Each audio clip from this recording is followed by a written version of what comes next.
On a 5-day safari through Tanzania, a local guide told me the number one thing that ruins the experi. Most days of the year, you can't see Mount Kilimanjaro, the highest mountain peak in Africa, even when you are driving alongside it. The day I flew into, as I looked out the window driving back from the airport, the mountain's flattened peak was visible behind the expanse of savanna grasses. Veins of snow, it. He was laughing while he said it, but he wasn't wrong. I was lucky.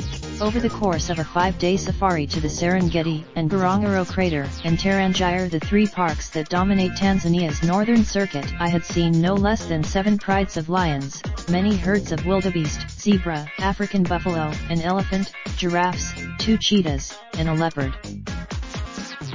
On the final day of my safari, my guide, Charles Nkoab, spotted a pair of rhinos, the last of the big 5 I hadn't seen a mile or so in the distance.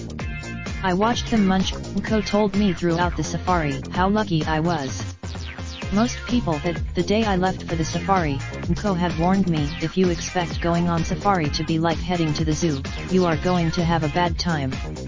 After close to a day, it's understandable. Safaris are but going on safari is about going into the wild. Animals there could care. Outside of seeing the Great Migration in the Serengeti, it's hard to miss. If you visit at the right time, everything is up to chance. Take, for example, my 3rd day on safari, when I visited the Serengeti. After a few hours, within a minute of our arrival, one of the cheetahs stood up to stretch its legs, chirped at its companion, and walked off into the savannah. The second one aside from the fact that I was lucky to see a cheetah, Nko explained that I was doubly lucky to see a pair. Cheetahs are usually less than a half hour after that, we came upon a leopard adjusting its position in an acacia tree.